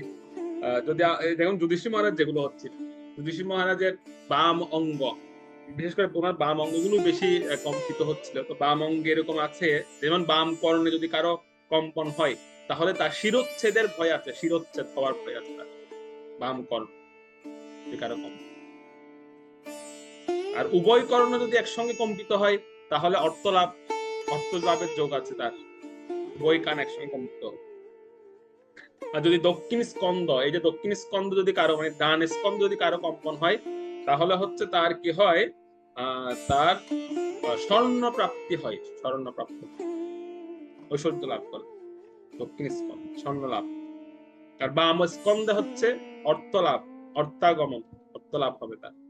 ঠিক আছে, এভাবে সবগুলো স্পন্দন বা এই যে কম্পন তত্ত্বে বলা হচ্ছে আমাদের বিশেষ করে শরীরের যে বাম অঙ্গগুলো আছে, এগুলো যদি কম্পিত হয় সেটা হচ্ছে অমঙ্গল সূচক। ঠিক আছে, অমঙ্গল সূচক কিছু লক্ষণ সেখানে দেখা যায়, কিন্তু ডান অঙ্গগুলোতেও মঙ্গলজনক লক্ষণ দেখা যায়। তো যুধিষ্ঠির মহারাজের যে অঙ্গ স্পন্দন বা ওনার যে অঙ্গ কম্পিত হচ্ছিল যুধিষ্ঠির মহারাজের, সেগুলো এটাই প্রমাণ করছিল যে সামনে ওনার অত্যন্ত একটি বিপদের আশঙ্কা, বা উনি যে একটা ভয় পাচ্ছিলেন, নারদ নিজে একটা ভবিষ্যৎবাণী করে গিয়েছিলেন, সেরকম কিছু জিনিস উনি, সেরকম কিছু লক্ষণ তিনি দেখতে পাচ্ছিলেন। ওনার যে অঙ্গগুলো কম্পিত হচ্ছিল, সেগুলো বিচার বিবেচনা করে উনি দেখতে পাচ্ছিলেন যে সামনে ওনার খুব বড় একটা বিপদ আসতে যাচ্ছে, হয়তো একটা দুঃসংবাদ তিনি শ্রবণ করতে যাচ্ছে। এরকম একটা বিষয় যুধিষ্ঠির মহারাজের জীবনে উনি, ওনার জীবন যুধিষ্ঠির মহারাজ শুনতে পাচ্ছিলেন বা ভাবছিলেন এরকম। তো এগুলোর মাধ্যমে ভগবান আসলে এগুলো কেন আমাদের এই যে শরীরে বা আমাদের এই যে দেহে এই কম্পন তত্ত্বগুলো কেন আসে, বা এই কম্পনগুলোর দ্বারা ভগবান কি বোঝান, এই কম্পনগুলোর দ্বারা ভগবান আমাদের সাবধান করেন, আমাদের সজাগ করেন ভগবান, যে সামনে একটা এরকম বিষয় আসছে, তো তুমি সজাগ হয়ে যাও, তাড়াতাড়ি তোমার কিন্তু সাবধান থাকবে, বা তোমাকে প্রস্তুত থাকতে হবে সেটার জন্য, প্রস্তুত থাকার জন্য। যেমন যখন আমরা জানতে পারবো যে আমাদের সামনে পরীক্ষা, তখন কিন্তু আমরা একটু মানে নড়ে চড়ে বসবো, বা আমরা একটু রেডি হব পরীক্ষা দেওয়ার জন্য। যেহেতু আমরা জানি যে আমাদের এত তারিখ থেকে পরীক্ষা, তো আমরা তো সেই জন্য প্রিপারেশন নেব। সেই জন্য আমরা পরীক্ষার হলে গিয়ে, যদি ভালো প্রিপারেশন হয় তাহলে পরীক্ষার হলে গিয়ে সে ভয় পাবে না, সে সুন্দর মতো পরীক্ষা দেবে। আর যদি প্রিপারেশন খারাপ হয় তাহলে সে পরীক্ষার হলে গিয়ে ভয় পাবে। ভগবান আমাদের, যেহেতু আমাদের পরীক্ষা প্রতিপদে পদে আমরা পরীক্ষা দেব, তো ভগবান কি করেন, আমাদের বডিটা এমন ভাবে তৈরি করেছেন, সেইখানে কিন্তু ভগবান আমাদেরকে আগে সিগন্যাল দিচ্ছেন যে তোমার কিন্তু সামনে এরকম একটা পরীক্ষা আসতে যাচ্ছে, এটা ভালো হতে পারে, খারাপ হবে, তো তুমি প্রিপারেশন নিয়ে রাখো। কমনও পড়তে পারে, আনকমনও আসতে পারে, তার জন্য প্রিপারেশন নিতে হবে। প্রিপারেশন নেওয়ার জন্যই এই কম্পন করতে, যে এই জিনিসগুলো, এই বিষয়গুলোর দ্বারা আমাদেরকে সজাগ করেন। আরো কিছু বিষয় আমরা দেখবো, এটা তো দেহগত কুলক্ষণ এখানে বর্ণনা করা হয়েছে। এরপরে বলা হবে 12 এবং 13 নম্বর শ্লোক, 12, 13, 14 এই তিনটা শ্লোকে হচ্ছে প্রাণীগত কুলক্ষণ, প্রাণীজনিত। আমরা তো দেহজনিত কিছু কুলক্ষণ, মানে দেহের মধ্যে কোন কোন অঙ্গ কম্পিত হলে কি কি করতে পারে সেটা আমরা দেখলাম। এখন আসবে যে প্রাণীগত, যে আমাদের আশেপাশে যে পশু পাখিরা আছে, তারাও কিন্তু আমাদেরকে সজাগ করেন, তারাও কিন্তু আমাদেরকে বলেন যে সামনে তোমার বিপদ আসছে, সামনে তোমার কোন রকম এরকম একটা ভয়াবহ পরিস্থিতি আসছে, তুমি সজাগ হও, তুমি সাবধান হও। এই প্রাণীরাও কিন্তু জানেন। আমরা অনেক সময় বলি না, মানুষ হচ্ছে সৃষ্টির শ্রেষ্ঠ, যে বুদ্ধিমান, সব ঠিক আছে, কিন্তু ওরা আমাদের আগে জানতে পারে, ওরা আমাদের আগে বুঝতে পারে কোন বিপদ। যেমন আপনি দেখবেন, যদি বন্যা আসবে ভাব হয়, পরে পিঁপড়া ওটা শুরু করবে, তার মানে পিঁপড়ারা আগে থেকে জানতে পারে যে বন্যা আসবে। কিন্তু আমরা জানি না। আমরা আমরা সবসময় আমরা মনে করি না না বন্যা হবে না, কিন্তু ওরা জানে। এরকম কিছু লক্ষণ আমরা দেখতে পাই। তো 12 নম্বর শ্লোকে 12 এবং 13-তে পশুরা কি পশুগত ভাবে কি কুলক্ষণ তিনি দেখতে পাচ্ছিলেন পশুদের কাছ থেকে 12 এবং 13-তে বলবেন। আর 14 নম্বর বলবেন পাখি থেকে, মানে পক্ষী থেকে কি কুলক্ষণ আমরা দেখতে পাই। ওকে, 12 নম্বর শ্লোকটা পড়ুন।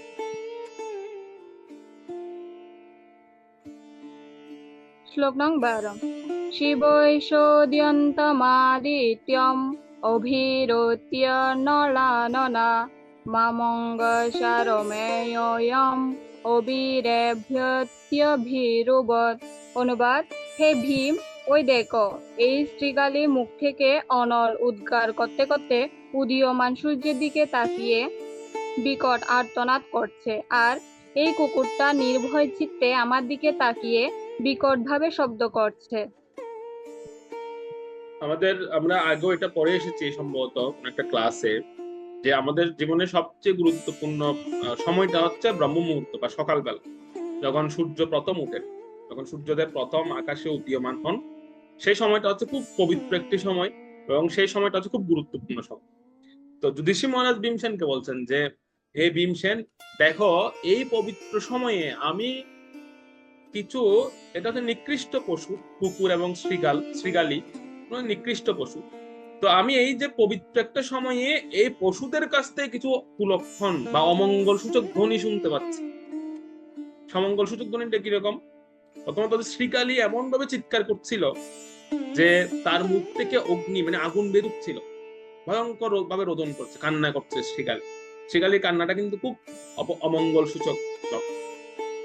সাধারণত শ্রীকালীরা রাত্রিবেলায় তারা চিৎকার করে, সকালে চিৎকার করে না, কিন্তু এখন উল্টো হয়ে গেছে। ভোরবেলা চিৎকার করছে, সে ভোরবেলা কান্না করছে।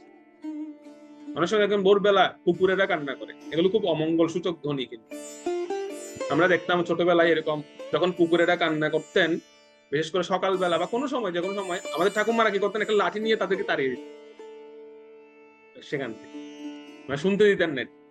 এটা খুব অমঙ্গল সূচক একটা ধ্বনি। তো এখানেও যুধিষ্ঠির মহারাজ বলছিলেন যে, বিশেষ করে এই দুটি পশু একসঙ্গে রোদন করা, একসঙ্গে কান্না করছিল, কুকুর এবং শৃগাল, তো তখন সেটি অত্যন্ত অশুভ বলে বিবেচিত হচ্ছিল যুধিষ্ঠির মহারাজের কাছে, বিশেষ করে ভোরবেলায়। শাস্ত্রে আছে যে কেউ যদি সকালবেলা ভোরবেলাতে সূর্য যখন উঠে, তখন যদি সে কেউ কাকের ডাক শুনে, মানে কাকের ডাক তার কানে প্রবেশ করে, তাহলে তার কপালে দুঃখ আছে, তার জন্য দুঃখ অপেক্ষা করে। সকালবেলা ঘুম থেকে উঠেছেন, তো আপনি কাকের ডাক শুনতে পেলেন, তাহলে মনে করতে হবে আজকের দিনে আপনার দুঃখ আছে। সেজন্য আমাদেরকে বলা হয় যে ভোরবেলা ঘুম থেকে উঠে তাড়াতাড়ি কি করার জন্য, যে মঙ্গল আরতি বা ভগবানের নাম গুণ কীর্তন, ভগবান নাম জপ, এগুলো করতে বলা হয়েছে, যাতে অন্য কোনো ধ্বনি কানে প্রবেশ না করে। সেজন্য আমরা এগুলো করি সকালবেলা। তো বিশেষত হচ্ছে এটাই এরকম বলা হচ্ছে। তো এই যে শৃগাল ভোরবেলায় রোদন করছিল এবং কুকুরেরা সেই কুকুরগুলো নির্ভয়ে ডাকছিল, যুধিষ্ঠির মহারাজের দিকে তাকিয়ে তাকিয়ে তারা চিৎকার করছিল কুকুরগুলো। এইসব দেখে যুধিষ্ঠির মহারাজ খুব উনি খুব ভয় পাচ্ছিলেন, এবং উনি বলছিলেন যে এরকম অশুভ লক্ষণ তো এর পূর্বে কোনোদিন দেখা যায়। সমস্ত পশু পাখিদের কাছ থেকে আমি এরকম অশুভ লক্ষণ দেখতে পাচ্ছি। এটা ওনাকে খুব ভীত শঙ্কিত করছিল সেই সময়। তবে একটা জিনিস কি, আমরা অনেক সময় দেখা যায় ভোরবেলা, আমরা গ্রামেও এরকম দেখা যায় ভোরবেলা অনেক সময় কাক ডাকতে শোনা যায়, কিন্তু কাকের ডাকের ধ্বনিটা মনে হচ্ছে এরকম যে ধ্বনির মধ্যে রাধে রাধে শব্দ যুক্ত আছে। যে কাকটা ডাকছে মানে শব্দটার মধ্যে যেন রাধে এরকম একটা শব্দ শোনা যাচ্ছে। ধামের মধ্যে যদি এরকম কোন পশু পাখি ডাকে, তো আপনারা যদি কখনো এরকম শুনতে পান, তো আপনারা দেখবেন, খেয়াল করে দেখবেন, তাদের ডাকের শব্দের মধ্যে শ্রীমতী রাধারানীর নাম এরকম উচ্চারিত। যেমন বৃন্দাবনে গেলেও এরকম পশু পাখিগুলো ডাকছে ঠিকই, কিন্তু মনে হচ্ছে যেন ওনারা রাধে রাধে বলছে, রাধা কৃষ্ণের জয়ধ্বনি দিচ্ছে।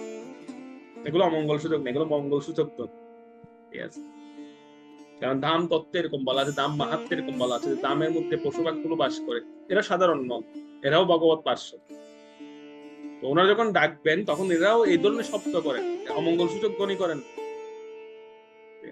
একবার আমার এখনো মনে আছে, একবার একজন একজন মহারাজ এরকম ধামে আসছিলেন। তো উনি উনি একটা জায়গায় এরকম কথা বলছিলেন, মানে উনি গ্রন্থ অধ্যয়ন করছিলেন, গ্রন্থ থেকে পাঠ দিচ্ছিলেন। তো সেখানে কিছু কাক চিৎকার করছিল। তো তখন একজন ভক্ত কি করেছেন, একটা লাঠি নিয়েছেন, লাঠি এবং ঢিল নিয়েছেন সেগুলোকে তাড়ানোর জন্য। উনি তখন সঙ্গে সঙ্গে মহারাজ বলছেন, না না, এদের তাড়ানো, এদের তাড়াবে। তোমার হয়তো মনে হতে পারে যে এরা চিৎকার করছে, এরা কোলাহল করছে। এরা কোলাহল করছে না, চিৎকার করছে না, এরা ভগবানের নাম কীর্তন করছেন, গুণকীর্তন করছেন। হয়তো আমরা বুঝতে পারছি না, বা আমরা সেটা আমরা শুনতে পাচ্ছি না, আমাদের সেরকম কান নেই, কিন্তু আসলে তারা ভগবানের নাম গুণকীর্তন করছে। এটি হচ্ছে দাম তত্ত্বের মাহাত্ম্য, নামের মাহাত্ম্য হচ্ছে। তো সেজন্য যুধিষ্ঠির মহারাজ কিছু নিম্ন শ্রেণীযুক্ত কিছু পশুর এরকম আচরণ দর্শন করে তিনি খুব ভয় পাচ্ছিলেন। তিনি বলছিলেন যে এরকম অমঙ্গল সূচক ধ্বনি আমি শুনতে পাচ্ছি, আমি দেখতে পাচ্ছি। তো এইবার তিনি 13 নম্বর শ্লোকে বলবেন যে যেগুলো উচ্চ যোনি প্রাপ্ত যে পশুগুলো আছে তারা কিরকম আচরণ করছিলেন। 13 নম্বর শ্লোকটা তাদের লক্ষণ বলা হচ্ছে। হরে কৃষ্ণ। শ্লোক 13।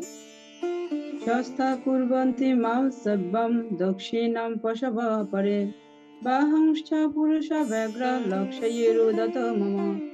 অনুবাদ: হে ভীমসেন, পুরুষ ব্যাঘ্র এখন গাভীদের মতো উপকারী পশুরা আমার বাম দিক দিয়ে চলে যাচ্ছে এবং গর্দভের মতো নিম্নজনীর অশুভ পশুরা আমাকে প্রদক্ষিণ করছে। আমার অশ্বগণ যেন আমাকে দেখে ওদন করছে বলে মনে হচ্ছে। হরে কৃষ্ণ। তিনটি লক্ষণ এই শ্লোকে দেখেছেন, তিনটি অশুভ লক্ষণ।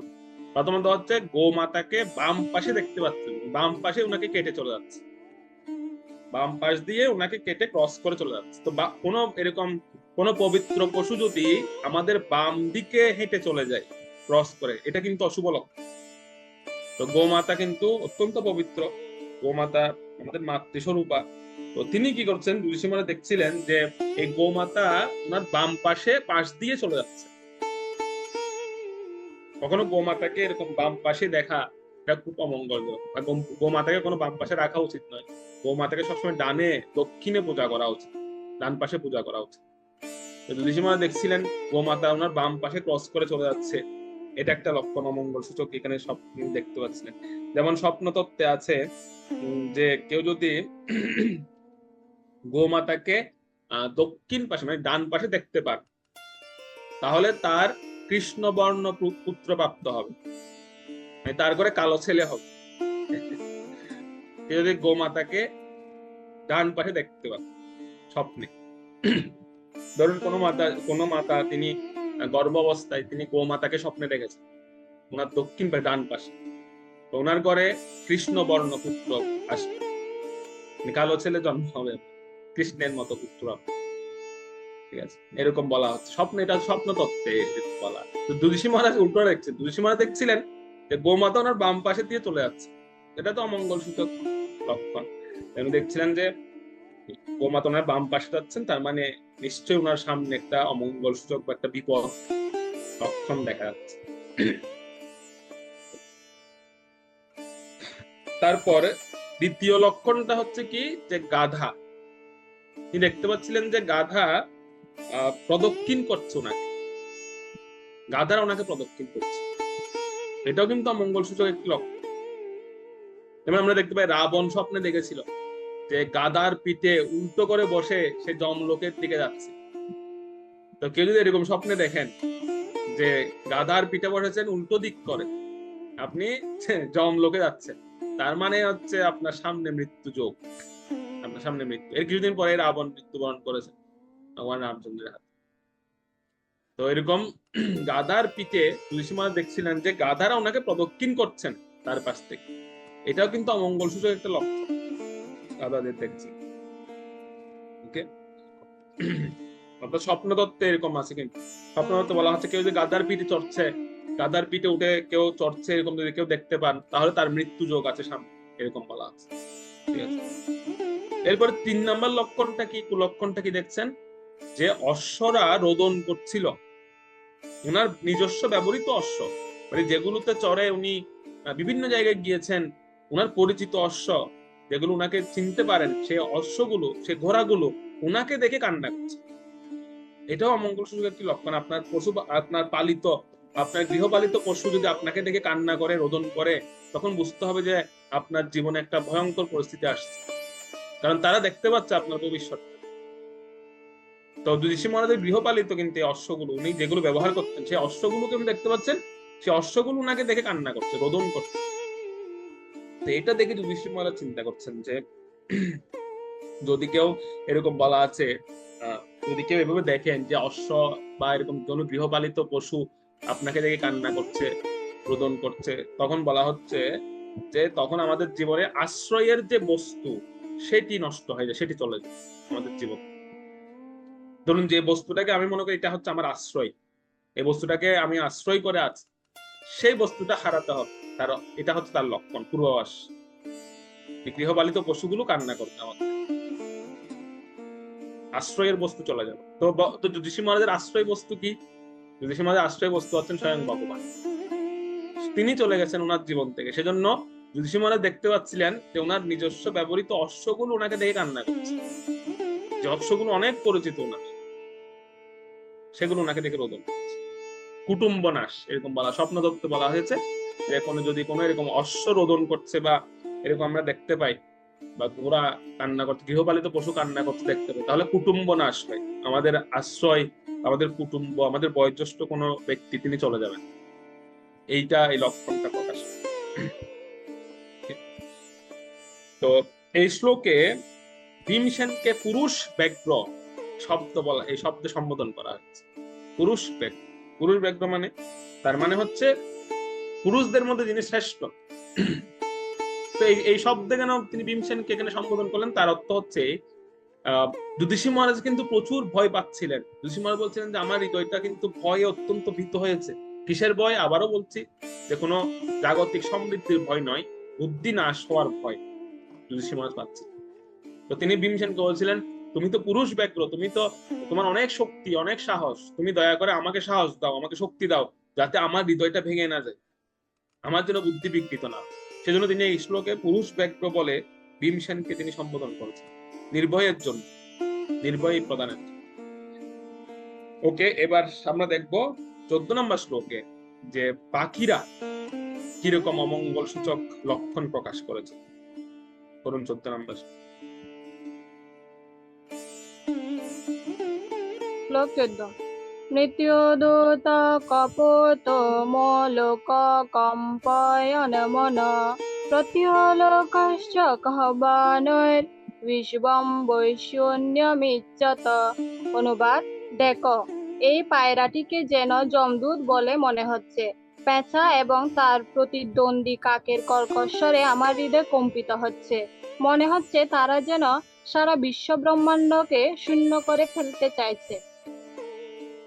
তো পায়রা হচ্ছে, আমরা জানি পায়রাকে বলা হয় শান্তির প্রতীক, আপনারা জানেন পায়রাকে শান্তির প্রতীক বলা হয়, কিন্তু এখানে কবুতর বা পায়রাকে বলা হচ্ছে কি, যুধিষ্ঠির মহারাজ কি দেখছিলেন, তাকে যমদূতের মতো দেখা যাচ্ছে। তো স্বপ্ন বিজ্ঞান বা স্বপ্ন তত্ত্বে একটা সুন্দর কথা আছে, যদি কেউ পায়রা দর্শন করেন স্বপ্নে, কেউ যদি পায়রাকে দর্শন করেন, তাহলে উড়ন্ত বা শান্ত কোনো পায়রাকে দর্শন করেন, তাহলে বলা হচ্ছে তিনি লক্ষ্মী দেবীর কৃপাপ্রাপ্ত হন খুব সামনে, খুব শীঘ্রই। মানে লক্ষ্মী দেবী ওনার উপর প্রসন্ন আছে সেই ব্যক্তি। যদি কেউ এরকম স্বপ্নে পায়রা দর্শন করে, শান্ত মূর্তিতে পায়রাকে দর্শন করেন, তাহলে লক্ষ্মী দেবী তার উপর প্রসন্ন থাকে, এরকম বলা হচ্ছে। লক্ষ্মী দেবীর কৃপা লাভ হয়। কিন্তু এখানে যুধিষ্ঠির মহারাজ দেখছিলেন কিরকম, খুব ভয়ঙ্কর পায়রাটাকে, এবং যমদূতের মতো মনে হচ্ছিল ওনার কাছে, চোখগুলো বড় বড়, একদম বিকরাল রূপ পায়রা।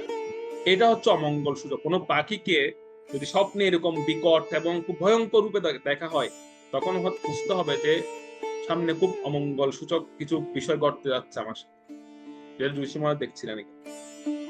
মৃত্যু, এটাকে বলা হয় মৃত্যু যোগ উৎপন্ন হওয়ার একটি লক্ষণ। কোনো পাখিকে যদি এরকম দেখা হয়, মৃত্যু যোগ, শান্তি নাশ। অর্থাৎ কোনো পায়রাকে যদি এরকম স্বপ্নে খুব ভয়ঙ্কর মূর্তি দেয়, মানে যেটা শান্তির প্রতীক, তাকে যদি এরকম অশান্ত মূর্তিতে দেখা হয়, তখন হচ্ছে শান্তি নাশ হয় তার জীবন, সেই ব্যক্তির জীবনে শান্তি নাশ হবে সামনে। এটাই লক্ষণ, আগের পূর্বাভাস এটা দেখা যায়, শান্তি নাশ হয়। আর দ্বিতীয়টা কি দেখলেন, পেঁচা এবং কাকের দ্বন্দ্ব। পেঁচা এবং কাকের দ্বন্দ্ব, এটা খুব ভয়ঙ্কর একটা জিনিস। এটা কে দেখেছিলেন আপনারা? হয়তো আমরা পরে এসেছে, কিন্তু আগে এই পেঁচা এবং কাকের দ্বন্দ্ব দেখে কিন্তু সর্বনাশ হয়েছিল। এটা কে দেখেছিলেন? অশ্বত্থামা দেখেছিলেন কুরুক্ষেত্র যুদ্ধের শেষে। অশ্বত্থামা দেখেছিলেন কি, একটা পেঁচা রাতের অন্ধকারে এসে গোপনে লুকিয়ে কি করেছে, কাকের বাসায় প্রবেশ করে কাকের বাচ্চাগুলোকে মেরে ফেলছে একে। আর এই জিনিসটা দেখে অশ্বত্থামা সবচেয়ে জঘন্য কার্যটি করেছেন, যে গুমের মধ্যে গিয়ে পঞ্চপাণ্ডবদের পুত্রদের হত্যা করেছে। সেজন্য পেঁচা এবং কাকের দ্বন্দ্ব যদি কোনো সময় হয় আপনার চোখের সামনে, ওটা ভুলেও দেখবেন না, ওদিক তাকাবেন না ভুলেও। তার মানে হচ্ছে এটা খুব ভয়ঙ্কর একটা দৃশ্য। এইটা দেখলেই নাশ। এটা দেখলে বলা হচ্ছে এরকম, যদি কেউ স্বপ্নে বা সাক্ষাতে এরকম পেঁচা এবং কাকের দ্বন্দ্ব দর্শন করেন, তাহলে কি হয় যে তখন বুঝতে হবে যে সমগ্র বিশ্বের উপর একটা পুরো পুরো পরিবারের উপর, মানে তার পুরো পরিবার পুরো সমাজের উপরে একটা অমঙ্গল নেমে আসবে। সেটা বিভিন্ন আসতে পারে, রোগ হয়ে আসতে পারে, বা সেটা যে কোনো ভাবে কলঙ্ক হয়ে আসতে পারে, যে কোনো রকমের একটা একটা দুর্যোগ তার জীবনে নেমে, তার সমাজে নেমে আসবে। পুরো পরিবারে নয়, সরি, সমাজে নেমে আসবে, পুরো সমাজ। এটা মহামারী আকারে দেখা দিতে পারে।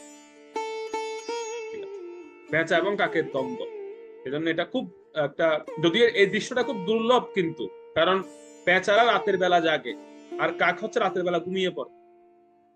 কাক জাগে হচ্ছে সকালে, পেঁচারা জাগে হচ্ছে রাত। তার মানে এই দ্বন্দ্বটা দেখা কিন্তু খুব রেয়ার একটা দৃশ্য, কিন্তু কেউ ভুলেও এটা দেখতে যাবেন না। যদি এটা কখনো চোখে পড়ে যায়, তো বুঝতে হবে যে সামনে আপনার বড় বিপদ আসতে যাচ্ছে। আপনার নয়, পুরো পুরো সমাজের একটা বড় দুর্যোগ আসতে যাচ্ছে। সেজন্য পেঁচা এবং কাকের দ্বন্দ্ব, সেটিও যুধিষ্ঠির মহারাজ দর্শন করছিলেন সেই সময়। তো তিনি বুঝতে পারছেন, তিনি এবার একদম পরিপূর্ণরূপে তিনি একটা বিচার করে নিয়েছেন যে না, সত্যিকার অর্থে যেহেতু পেঁচা এবং কাকের দ্বন্দ্ব আমি দেখলাম, তার মানে এবার একটা বড় রকমের অমঙ্গল নেমে আসতেছে পুরো বিশ্বের উপর। যুধিষ্ঠির মহারাজ বলছে যে পুরো বিশ্বেরই একটা অমঙ্গল হতে যাচ্ছে সামনে। একদম পরিপূর্ণরূপে উনি স্থির হয়ে গেছেন এবার, যেহেতু পেঁচা কাকের দ্বন্দ্বটা উনি দেখেছেন। তো উনি এবার স্থির করে নিয়েছেন যে বিশ্বের উপরে একটা অমঙ্গল নেমে আসে। এরপর মাঝখানে ওনাকে ভীমসেন জিজ্ঞেস করছিলেন যে দাদা, এই লক্ষণগুলো তো অত্যন্ত ভয়ঙ্কর লক্ষণ।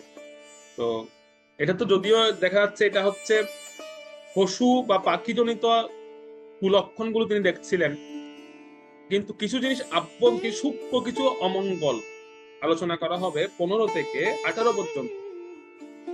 এটা হচ্ছে সূক্ষ্ম অতি সূক্ষ্ম অমঙ্গল লক্ষণ। দেখুন, এই অমঙ্গল সূচক চিহ্নগুলোকে কত ভাগে ভাগ করা হয়েছে। প্রথমে আমরা দেখেছি কি, প্রথমে আমরা কিছু স্থূল অমঙ্গল দেখেছি, মানে পশুজনিত বা নিজের অঙ্গজনিত গুলো স্থূল, এগুলো মানে আমরা বুঝতে পারি, এই এই এই কম্পনগুলো আমরা বুঝতে পারি, কিন্তু চাইলে এগুলো হচ্ছে স্থূল। পশুজনিত সেটা আমরা দেখতে পারি, সেগুলো আমরা দেখি। পাখিজনিত এটাও আমরা দেখি। এবার যেটা বললেন, এবার সামনে যেটা বলবেন, এটা হচ্ছে সূক্ষ্ম অতি সূক্ষ্ম পঞ্চমহাভূত জনিত অমঙ্গল। কিছু কিছু অমঙ্গল চিহ্ন পঞ্চমহাভূত থেকে আসে, দেখা যায়, এগুলো বুঝতে হবে। তো সেই জিনিসগুলো তিনি দেখছিলেন 15 নাম্বার শ্লোক, 15 এবং 15 থেকে 18 পর্যন্ত সেগুলো বর্ণনা হবে। আজকে আমরা সম্ভবত 16 পর্যন্ত, তো 15 এবং 16তে সেই বিষয়গুলো আলোচনা করা হচ্ছে। পঞ্চমহাভূতে তিনি কি কি অমঙ্গল দেখতে পেলেন। আস্তি মহাভূত, স্থিতি, অপতেজ, মরুভূম, ভূমি, জল, অগ্নি, বায়ু, আকাশ, এর মধ্যে তিনি কি কি অমঙ্গল দেখতে পেলেন সেই কথাটা বলা হবে। 15 নাম্বার শ্লোকটা পড়ুন। 15 ধূম্রাদিশ হরিদয় কম্পতে ভূ সহাদ্রিভিঃ নির্গাতশ্চ মহাস্তাত সাকঞ্চ স্তময়াৎমন্বী। অনুবাদ: দেখো, ধূম্র কিভাবে আকাশে ঘুরে বেড়াচ্ছে, মনে হচ্ছে যেন পৃথিবী আর পাহাড় পর্বত কাঁপছে। শোনো, বিনা মেঘে বজ্রপাত হচ্ছে এবং দেখো, নীল আকাশ থেকে বিদ্যুৎ নেমে আসছে। সবগুলো হচ্ছে কিন্তু উল্টো প্রতিক্রিয়া দেখছিলেন। পঞ্চমহাভূতে প্রথমে যেটা আলোচনা করেছেন, আকাশ তত্ত্বে তিনি কি দেখতে পেলেন? আকাশ তত্ত্বে তিনি দেখতে পেলেন যে ধোঁয়া পুরো আকাশটাকে ডেকে ফেলেছে। মানে আকাশ দেখা যাচ্ছে না, আকাশ তত্ত্বকে দেখা যাচ্ছে না, পুরো আকাশে সব ধোঁয়া। যেমন তৃণবর্তাসুর যখন এসেছিল বৃন্দাবন কৃষ্ণকে হত্যা করার জন্য, তখন প্রথমে সৃষ্টি হয়েছে ধোঁয়া, পুরো ঘূর্ণিবাগ সৃষ্টি হয়ে ধোঁয়া, পুরো আকাশ ধোঁয়ায় ছেয়ে গেছে। তার মানে একটা অসুর আসতে যাচ্ছে। ঋষি মহারাজ দেখছিলেন যে আকাশ, নির্মল আকাশ, আমরা যেটা বলি নির্মল আকাশ, একদম নির্মল আকাশ দেখা যাচ্ছে না, পুরো আকাশে সব ধোঁয়া, কিছুই দেখা যাচ্ছে।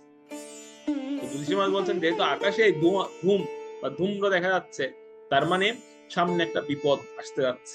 পঞ্চমহাভূতে এই জিনিসগুলো দেখা যায়। এগুলো কিন্তু সূক্ষ্মাতি সূক্ষ্ম বিচার, এগুলো অনেক খুঁটিনাটি ভাবে দেখতে হয় জিনিস, এগুলো এখনো দেখা যায়। তো আমরা একটু খেয়াল করলে জিনিসগুলো বুঝতে পারি। আকাশ ধূম্র, একদম ধোঁয়ার দ্বারা দেখে গেছে। এরপরে কি দেখলেন? ভূমিকম্প, ভূমি কাঁপছে, ভূমিকম্প হচ্ছে, মানে দরিদ্র ক্ষিতি তত্ত্ব, ক্ষিতি তত্ত্ব কি হচ্ছে? কম্পিত হচ্ছে, কাঁপছে।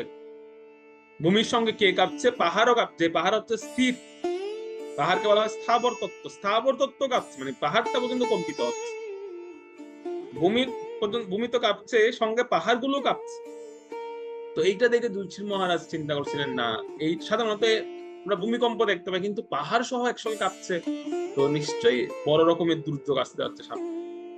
তার মানে ক্ষিতি তত্ত্ব, মানে এই যে ক্ষিতি তত্ত্ব, আমাদের যে ক্ষিতি তত্ত্ব আছে সেটি বেসামাল হয়ে গেছে, নিজের ব্যালেন্স ঠিক রাখতে পারছে, তার মানে সামনে একটা বড় দুর্যোগ আসবে। এরপরে দেখছেন কি, যে আকাশে কোনো মেঘ নেই, কিন্তু বজ্রপাত হচ্ছে। আকাশে তো আমরা স্বাভাবিকভাবে জানি মেঘ থাকলে বজ্রপাত হয়, বিনা মেঘে তো আর বজ্রপাত হয় না।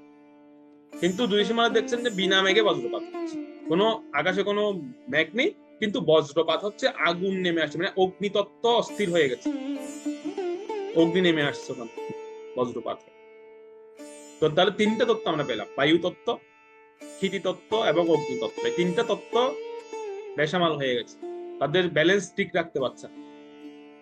যুধিষ্ঠির মহারাজ চিন্তা করলেন, আগে তো পূর্বের গুলো ছিল স্থূল কুলক্ষণ, এখন সূক্ষ্মাতি সূক্ষ্ম কুলক্ষণ তিনি দেখছেন এই পঞ্চমহাভূতের মধ্যে, যে এই তত্ত্বগুলো বেসামাল হয়ে যাচ্ছে, এই তত্ত্বগুলো তাদের স্বীয় স্বীয় অ্যাক্টিভিটি ভুলে গেছে। সুতরাং প্রকৃতির মধ্যে যখন এরকম একটা অস্বাভাবিক লক্ষণ আমি দেখতে পাচ্ছি, তার মানে সামনে নিশ্চয়ই আরো বড় দুর্যোগ আসতে চলেছে। যেমন দেখবেন কোন বড় ঝড় আসার আগে একটা গরম বাতাস ছেড়ে দেয় প্রকৃতি, তার মানে একটা ঘূর্ণিঝড় আসতে যাচ্ছে সামনে, এরকম আমরা দেখতে। এগুলো প্রকৃতি কিন্তু আমাদেরকে আগে থেকে সাবধান করে। পশু পাখিরা বুঝতে পারে, কিন্তু আমরা অনেক মানুষরা, আমাদের কনফিডেন্স বেশি, তো আমরা বলি কি না না এগুলো হবে না, কিন্তু ঠিকই হয়।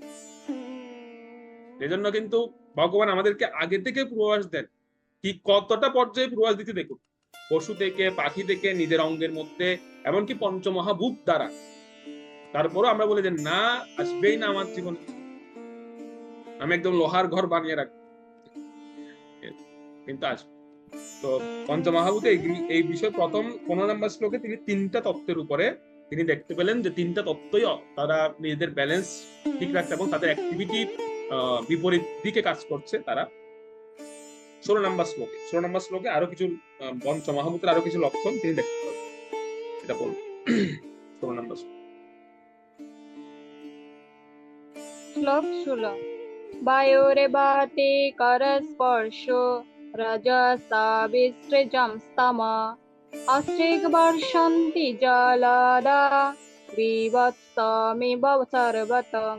অনুবাদ: ধূলিরাশিতে দিগন্ত অন্ধকার করে প্রচন্ড বেগে বায়ু প্রবাহিত হচ্ছে, মেঘসমূহ অতি বিভৎস রূপে চতুর্দিকে রক্ত বর্ষণ করছে।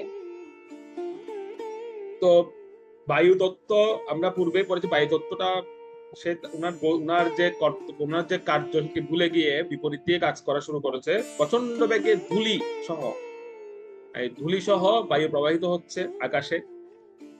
এবং একটা ব্যতিক্রমী জিনিস তিনি দেখতে পেলেন, যে মেঘ থেকে মানুষের স্বস্তি স্বরূপ যে বৃষ্টি আসে, বৃষ্টি নেমে আসে, শান্তি, একটা ঠান্ডা বাতাস এবং ঠান্ডা বৃষ্টি নেমে আসে মেঘ থেকে, সে মেঘ থেকে জলের পরিবর্তে রক্ত বর্ষণ হচ্ছে, সম্পূর্ণ বিপরীত একটি লক্ষণ।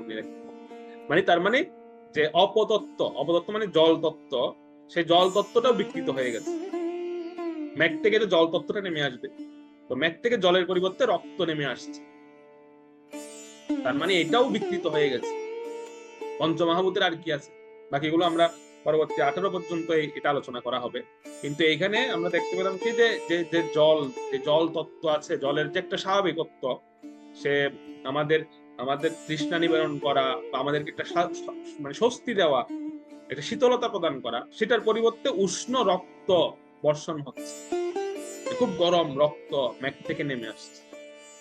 একবার কল্পনা করে দেখুন এরকম পরিস্থিতি। তার মানে পঞ্চমহাভূত সম্পূর্ণরূপে তারা তাদের বিপরীত কার্যগুলো করা শুরু করেছে। আর যুধিষ্ঠির মহারাজ এই সমস্ত লক্ষণ দেখছিলেন, সেখানে সমস্ত লক্ষণগুলো প্রকাশ পাচ্ছিল। সত্যিকার অর্থ বলতে গেলে এই যে পঞ্চমহাভূতের লক্ষণগুলো সূক্ষ্ম হতে পারে, কিন্তু এগুলো কিন্তু বর্তমান সময়ে প্রকৃতিতে আমরা দেখতে পাই। যেমন এই যে কিছুদিন পূর্বে আমরা একটা জায়গায় অনুষ্ঠান করতে গিয়েছি মিরেশ্বরাইতে, সেখানে গিয়ে দেখতে পেলাম যে শিলাবৃষ্টি, এমন শিলাবৃষ্টি হয়েছে যে পুরো সমস্ত টিনের ঘর, যে ঘরে আমরা প্রোগ্রাম করতে গেছি, ওই ঘরে বিশাল বিশাল বড় বড় চিত্র, মানে একদম পুরো আকাশ দেখা যাচ্ছে। তো আমরা বললাম, প্রভু আপনাদের ঘরে টিনের এই অবস্থা কেন? বললাম, প্রভু কিছুদিন আগেই শিলাবৃষ্টি হয়েছে এবং এত বড় বড় শিলা পড়েছে। এবং আমরা খবরে দেখেছি যে সিলেটের কোন একটা অঞ্চলে এরকম শিলাবৃষ্টি হয়েছে, বিশাল বড় বড় পাথর পড়েছে। তো এগুলো কিন্তু আগে এই লক্ষণগুলো দেখা যেত, কিন্তু বর্তমান সময়ে সব বিপরীত প্রতিক্রিয়া দেখা যাচ্ছে। বিপরীত এরকম কিছু মানে ঋতু বৈচিত্র্যের কারণে বা আমাদের পাপের কারণে ধরিত্রী মাতা এরকম কিছু অমঙ্গল সূচক লক্ষণ প্রকাশ করছে। তো সেজন্য যুধিষ্ঠির মহারাজ এখানে কিছু অমঙ্গল সূচক লক্ষণ তিনি দেখছিলেন, যেগুলো সত্যিকার অর্থেই যে ভগবানের যে অপ্রকট এই জগৎ থেকে যে তিনি অন্তর্হিত হচ্ছেন বা অন্তর্হিত হয়েছেন, সেই লক্ষণগুলো প্রকাশ করছে। যুধিষ্ঠির মহারাজ সেদিকে কিন্তু ইঙ্গিত পাচ্ছে আস্তে আস্তে, যে শুদ্ধ ভগবানের যে একটা উপস্থিতি বা ভগবানের যে একটা অনুকূল একটা পরিবেশ ভগবানের উপস্থিতির ফলে সেটি নষ্ট হয়ে যাচ্ছে। সেজন্য এইভাবেই তিনি দেখছিলেন। এবং পরবর্তী 18 নম্বর শ্লোক পর্যন্ত এই পঞ্চমহাভূতের উপর আলোচনা হবে, 17-18 পর্যন্ত। আমরা পরবর্তী শ্লোকে সেই বিষয়গুলো আমরা দেখবো। আরো কি কি লক্ষণ, আরো কয়েকটা স্তরে তিনি লক্ষণ দেখতে পাবেন সামনে, তো সেই বিষয়গুলো আমরা আলোচনা করব। হরে কৃষ্ণ কৃষ্ণ কৃষ্ণ হরে হরে, হরে রাম রাম গ্রন্থরা শ্রীমদ ভাগবত মহাপুরাণ কি জয়। সত্যবেদতা কি জয়। প্রভুপাদ।